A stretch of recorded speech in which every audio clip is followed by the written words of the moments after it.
Welcome to Sweet Series, where we engage with the best minds in business. Our distinguished guest today is Dr. Gina Merritt, the principal of NREUV and the founder of Project Community Capital. Gina is a powerhouse in real estate development with experience managing over $2 billion in development costs, overseeing the creation of 7,500 housing and mixed-use units, and underwriting more than $4 billion in transactions. Her expertise spans development and construction management, financial structuring, government relations, and economic empowerment, with projects ranging from affordable housing to luxury condos. Gina has held several senior positions with notable firms, and her education includes an MBA from the Darden Graduate School of Business at UVA. Among her civic and professional engagements, Gina is a mentor with Innovation Works in Baltimore and holds numerous awards, including the 2019 Industry Award for the American Cultural Resources Association. Please welcome a true leader in urban development and community empowerment, Dr. Gina Merritt. Thank you. Gina, can you tell us about the mission of Northern Real Estate Urban Ventures and how it aligns with your personal values? Certainly. The mission of Northern Real Estate Urban Ventures is to deliver high-quality housing in underserved communities, and we couple that with economic empowerment services. We not only do that for the people who are going to live in our buildings, but we do that for the larger community. We do things like place people into employment. We provide support for entrepreneurs, and then we also provide supportive services. And oddly enough, I only recently really learned how this connected with my personal values. I mean, I've always been passionate about this work and giving to my community. But when I had a conversation with my business coach, actually in December, he basically recognized why I had so much passion for my work. And he said, well, you are serving the overlooked and underestimated. And now I can understand from your background and experience that you too have been the same. And really the light bulb went on, and actually it really got me very emotional because I hadn't seen myself in that light before. But it's clearly why this work is so important to me, because I grew up in an underserved community. I grew up in affordable housing, didn't know it back then. But for most of my life, and even through today, people very much overlook me and underestimate me. Thank you for that. And looking back on the extensive portfolio of NREUV, which project presented the most challenges and how did you navigate them? Well, it's funny. Most of the projects I work on create significant challenges. Lots of my friends and colleagues say, my firm does the projects that no one else wants to do. But if I had to think of one super challenging project, that would be the Beacon Center in DC. It had 3 separate owners, 1 integrated building, 3 sets of financing, multiple, probably a dozen or so air rights lots, and multiple ground lots. And about 30 days before we tried to close the transaction, it was landmarked. In addition, prior to that, when we were trying to get our entitlements, we had a Civil War organization try to block the project from being built, basically saying that they could see, they wanted to protect the view of the soldiers coming down on Georgia Avenue. When there is no view, you can only see rooftops. So anyway, exactly. So stuck in time. Okay. Oh my gosh. So it was brutal in terms of the design effort, the financing effort. There's about 30 sources altogether in the capital stack amongst the 3 projects. And it took 8 years from the time I was hired by the local church, Emory United Methodist Church. It took 8 years to actually get the project to close. Wow. But since then, I mean, it's won awards. It won New Markets Tax Credit Deal of the Year by Novogradac Tax Credit Journal. and I structured the financing and managed that, whole component of the work. And so, but now it's a beautiful, beautiful project, and it really shows how, the faith-based community can provide great assets and support for their own community where they live. Hmm. Wow. Yeah, 8 years. That you definitely have patience to Yes, look I that do. through. So Project Community Capital is a significant initiative.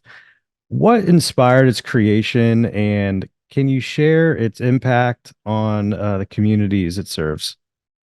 Well, Project Community Capital was actually founded based on this notion that governments try to solve the unemployment problem by providing subsidy to projects, right? Real estate projects, community projects, affordable housing projects. And their expectation is for that money that those general contractors and developers will provide jobs to the communities where those buildings are being built.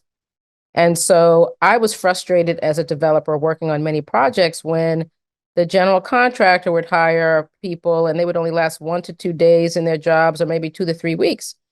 Because I was doing a lot of development planning in these communities, I would meet people all the time that were completely capable of working and weren't working on these projects.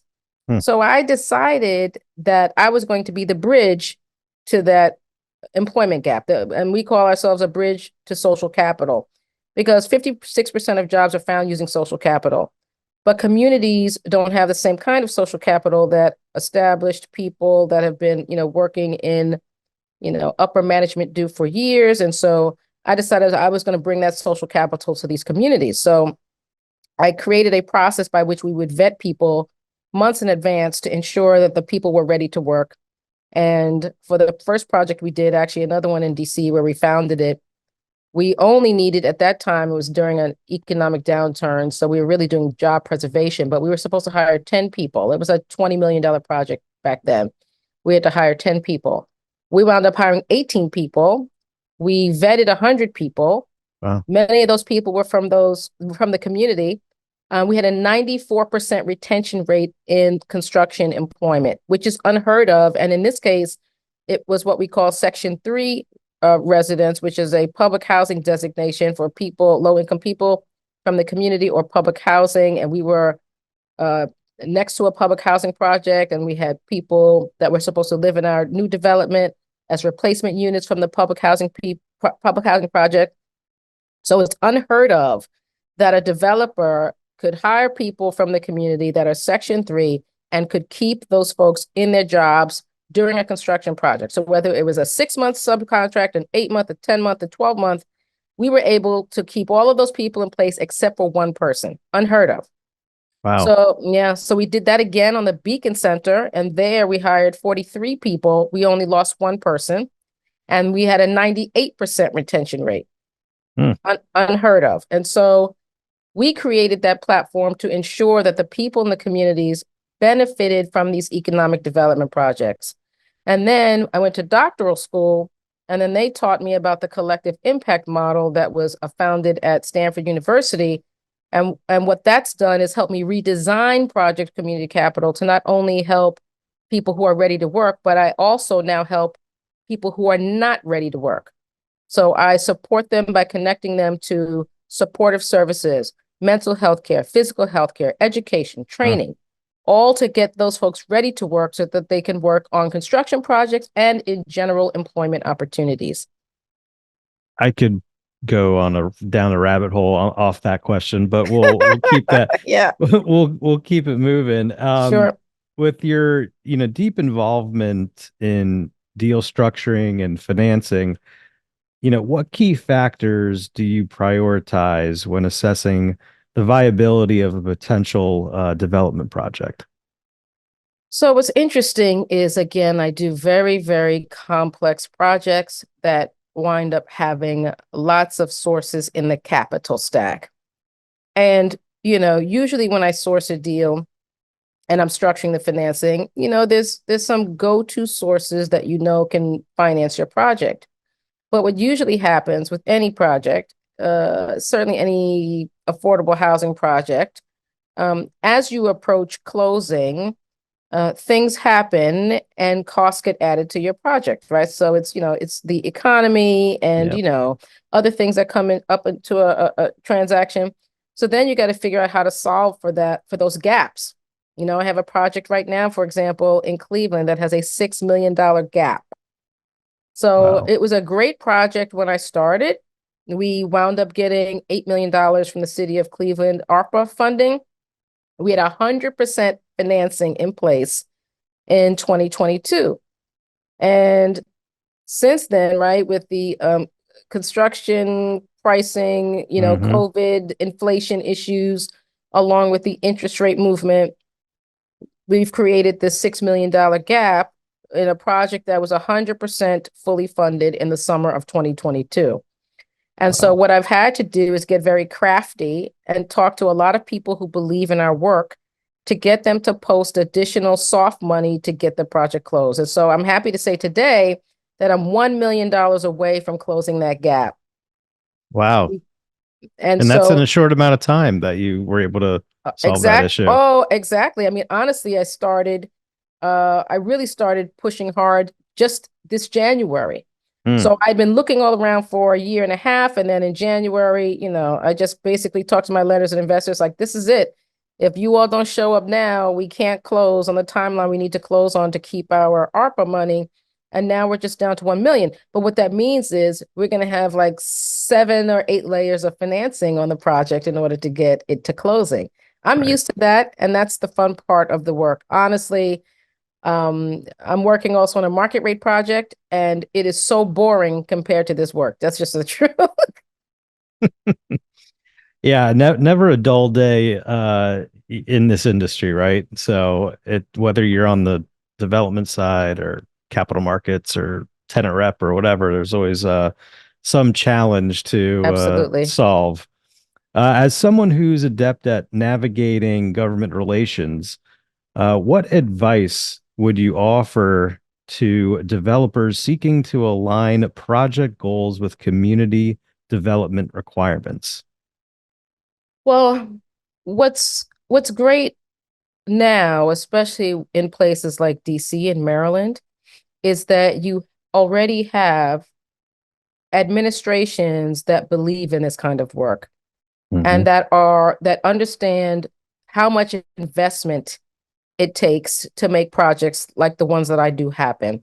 And that really is half the battle. And certainly if you live in a community that is underserved, part of it is those communities being able to align their desires with who they're voting for. That's really the bottom line, right? Because really what makes these projects moves are government agencies because right private financing can come in but so much. And the balance always has to be filled with the public money. Hmm. And the community needs to support your project. For us, we start with the community. We certainly don't go into communities doing projects to them. We go into the community basically saying, these are the things we can offer. We might show up with some ideas about what the thing looks like, but at the end of the day, it's their community. They live there. They need to have Hmm. a voice. Hmm. So we are able to align what we can deliver with the community desires, and then we can go to our government officials and tell that story, right? We can say we have the support of the community. We can say that we are providing services and programs that they desire, and then it really is very easy to convince these folks then to put their money where their mouth is. Yeah. And so, yeah, I mean, that's definitely part of our brand, right? To bring all of those folks along and be able to create the most significant impact we can in a community and have the government behind it. So this next question actually isn't a part of the questions I came up with, but how do you determine which community to maybe target, outside of like this area? You mentioned a project in Cleveland, for example. Like, what are you, is there like a personal connection maybe to Cleveland or like what kind of, So why are you choosing some of these other cities? that's a good question. Uh, Luckily enough, our company now has a reputation And I've worked with enough developers developing projects on their behalf that the people that I've worked with in these companies really appreciate our work. Mm-hmm. And so when they see opportunities that are challenging, they usually call us. So the same thing happened here, where a colleague of mine that used to be my client wound up doing work in Cleveland, and one of her clients wanted to get into affordable housing. He's a contractor that does disaster recovery work. In fact, he built many COVID hospitals. And what he found out during that difficult time was that most of the people that were coming into COVID hospitals that were gravely ill were people of color. And he decided he wanted to build affordable housing and have healthcare as a component of the housing.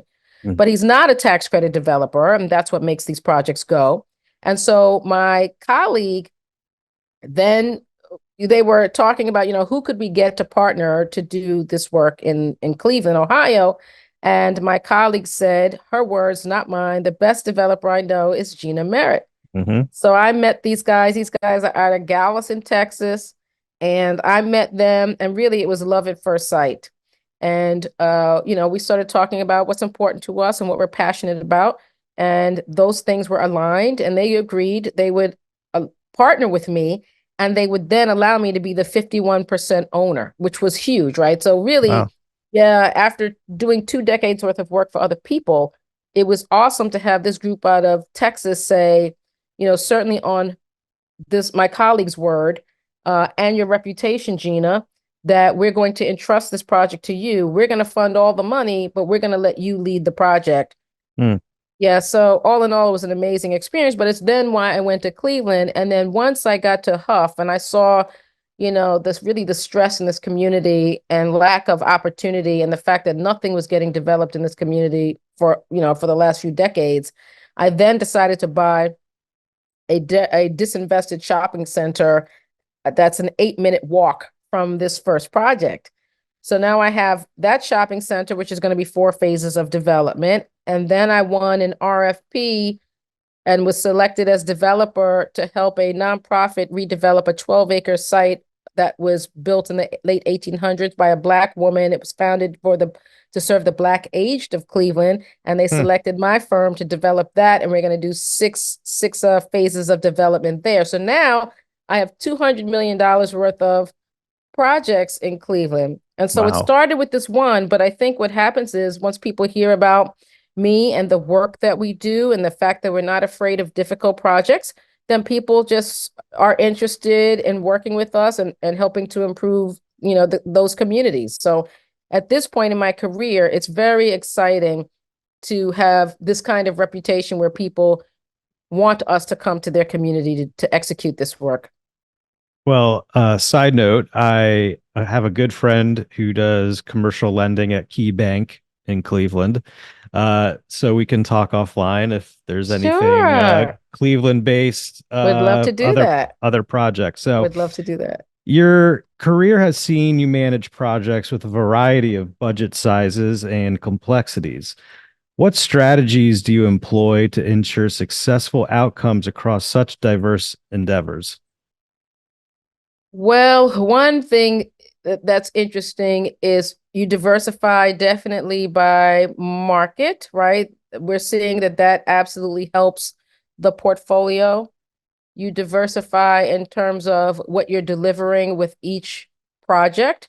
Hmm. So I do different product types, right? I mean, for example, I just said Cleveland, I'm doing an affordable housing tower with amenity building with services. I'm doing 4 phases of development that will include a black market hall and mixed income apartments Hmm. and single family.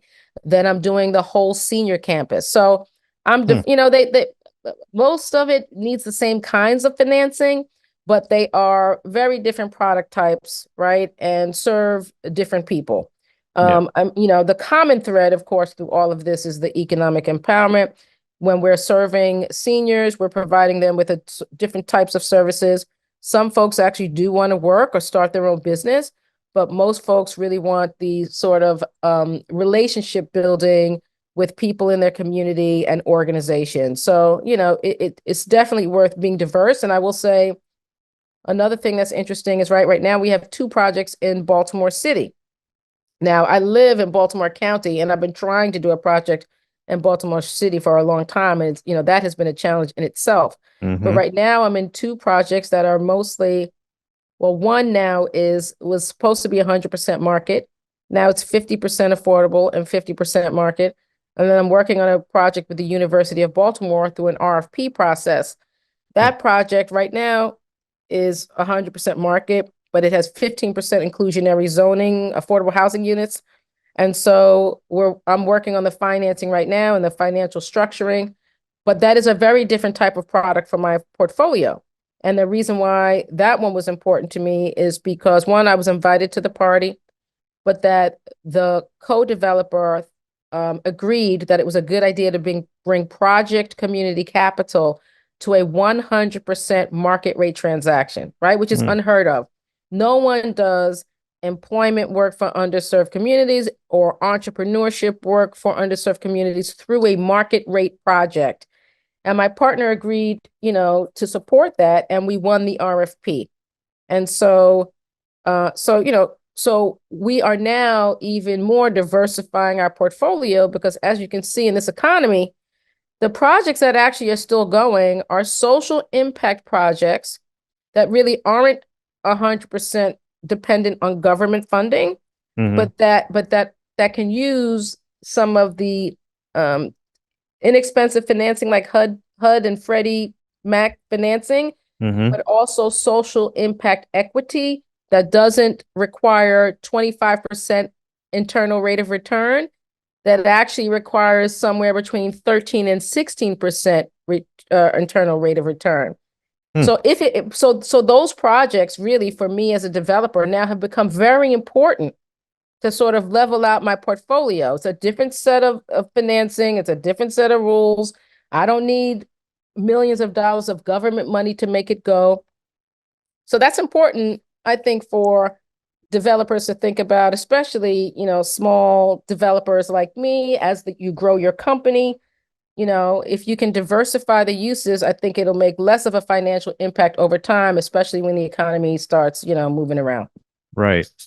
And so, how do you approach the balance between profitability for investors and the need for affordable housing within communities? So that's interesting. I mean, in affordable housing, that's a good question because lots of people don't understand this about affordable housing. Affordable housing is purely a fee for service business. You get a developer fee, and Mm-hmm. depending on the municipality, it could be anywhere, say, from 12% to 20%. You get that fee. You usually have to defer some of it for your project, which Mm-hmm. you collect out of cash flow. So if all of your cash flow is going to deferred fee, you're not making any cash. Right. And the your investor that gets the return, right, gets a return of tax credits, right? Because they're paying X dollars for per tax credit, and they're getting the depreciation losses. So that's what helps them write down their taxes, right? So if it wasn't for the tax credit program, no one would invest because there is no return, is the whole point. You get a Right. fee for delivering the building, and there's usually very little cash flow to be made. On the flip side, right, the other projects that I'm working on now, the two that actually have real equity in them, right, social impact equity and debt, those investors will get their return. They've agreed to take a lower return than is typical in terms of institutional equity because they're getting social impact for their value. So instead of 25%, they're willing to take 15 because they're Mm-hmm. getting the impact of, I would say, more affordable rents and economic impact that we're delivering. So, it's a game here that you're playing with impact equity, and it looks very different when you're delivering affordable housing. All the tax credit investor expects is that you deliver the project on time and that everyone who is in an affordable unit stays there, which preserves their equity and therefore preserves their return. But those two models look very different. Right.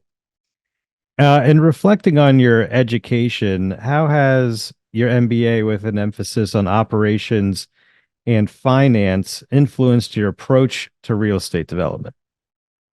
I tell you what, so right before I went to business school, I worked on Wall Street and Mm, I worked in MIS, and I was responsible for global custody settlement systems with Morgan Stanley.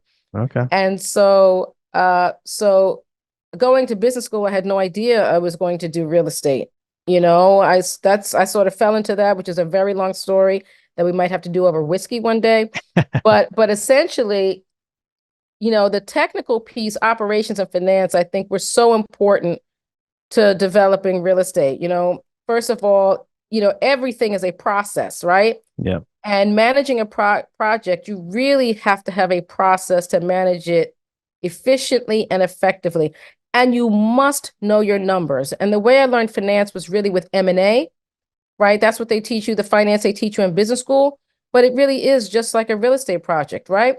In that Hmm. case, you could be M&A, you could be buying an asset, investing in that asset, looking for a return, trying to improve on the efficiency so you can borrow more money, so you can make more money. I mean, all those concepts are the same in real estate finance. And so in my first job, which was actually with a local organization, it's now it's Clark. I think it's called CRC Realty now, and it used to be called Clark Realty Capital. Before that, it was Omni Residential, part of the Clark Construction group of Hmm. families, right? Clark Enterprises. That was the thing that helped me be successful, right? The operations, my understanding of process and process management, and my understanding of finance. These guys, when I started at Clark, they gave me a project. It was 2 phases, 300 units. They handed it to me and said, go do it. We don't have time to manage you. So if I wasn't strong in those two key areas, there's no way I would have been able to complete those projects. And I completed those projects and they both made more money than they were supposed to. So the other thing I tell developers all the time, especially, developers of color who come to me all the time asking me for advice, Hmm. I say, know your numbers, run your numbers, learn finance, practice modeling. You cannot be a developer if you can't run your own numbers. Plain Yeah. and simple. That's a great rundown there. And with the ever-changing landscape of real estate, which seems to be changing every hour, uh, what trends do you foresee as impactful in the coming years? And how is NREUV preparing for these shifts? So what's interesting is that I also learned the hard way in terms of how to manage down economies, right? I mean, part of it is I think that if you have enough skill, you can figure out how to navigate. I had a colleague tell me in the last crash, after the crash, when I was still standing, he was like, you're still standing because, you're a subject matter expert at this point, right? You know every single part of the development process and you're smart enough to withstand, these challenges that, right? You're Hmm. so creative in terms of financing that you can still get things done in challenging times. I think the thing that I learned the hard way is, for 2 decades, I was building other people's buildings, like I said, and I wasn't developing on my own because I could not borrow money. Right? No one Mm, would lend me money. But since George Floyd was murdered, right, then all of these lenders and investors came out of the woodwork mm, to support me, right? And they were looking for somebody with decades of experience that were low risk people of color to invest in. mm, But the thing that I learned is with this example of this project in Cleveland, right? That I had a fully funded project that went sideways in like 90 days, right? In 90 days, the deal blew up. In 90 days, the impact from the interest rate movement and the inflationary pricing tanked my deal, mm, right? And I've been struggling since then. For years, I did not want to do a market rate transaction, just wasn't interested because I have so much passion for communities where people live that no one cares about. I mm. mean, that's my passion. Every day I wake up in the morning excited to be helping somebody else in one of these communities reach their full potential. But what I also learned is that if that's all I do, and I don't have generational wealth, and I don't have stacks of cash in the bank, and I don't have people, friends and family I can call to borrow money, and it's all on me, I can't operate like that. So what I've done actually is I just recently started 2 to 3 new business lines. And I did that so I could earn fee-based income while I continue to develop my projects. And so I learned that lesson, and you can see, unfortunately, through politics now how challenging it is to continue to support DEI, although it's so utterly important.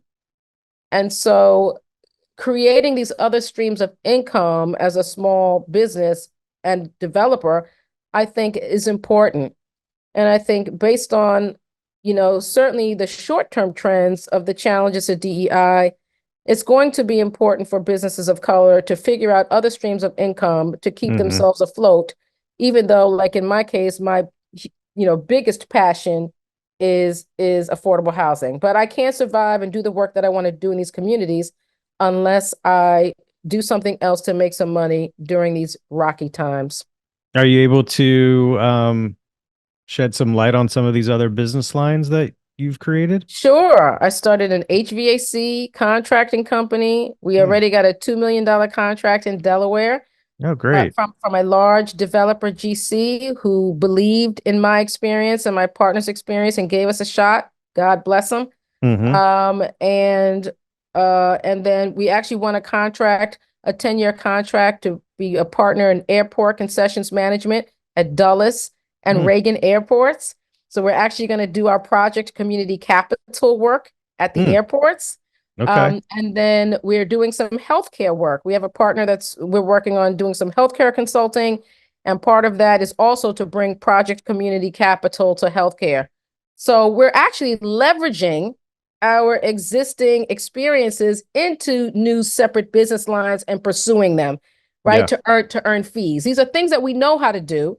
And we're just leveraging that into new businesses to earn fees while we stay on the path with our development projects. That sounds, I'd love to hear more about that too. And this is our last question. So, finally, as a celebrated leader and mentor, what is the core piece of advice you'd give to an aspiring professional looking to make a mark in the real estate industry? I think I touched on this a little bit earlier, that being a technical expert in your subject matter is important. I think it's important in general in business, but I would say especially for developers, and I actually do preach this all the time. I have developers, young, newer developers, reach out to me on LinkedIn constantly, and I meet with them. I pretty much will meet with anybody and everybody in this community. And I tell them the same thing. Know your numbers. It's going to make the difference in your life if you can structure your own deals. And if you're going to have somebody else do them, you need to know what they're doing, right? So you can protect your pocket, right? You can protect your wallet. So I would say my advice out there is to please, please, please spend some time learning how to run a financial model. It will be the difference between, in my opinion, being successful and not. Great. Well, that concludes our interview. I'm glad we were able to do this with no issues on Zoom. I sincerely want to thank you for now making your time, taking the time twice to finish this, and would love to figure out another time off camera to have that whiskey I and would love that. and talk more business. Yes, I would love that. I appreciate Yes, that. Would love that. that's great. Well, thank you again, Dr. Gina Merritt. And if you like what you've heard and want to discuss your office space needs, please connect with me on LinkedIn, which is Matthew S. Goldberg on LinkedIn, and schedule a meeting through my Calendly link. Produced by Heartcast Media.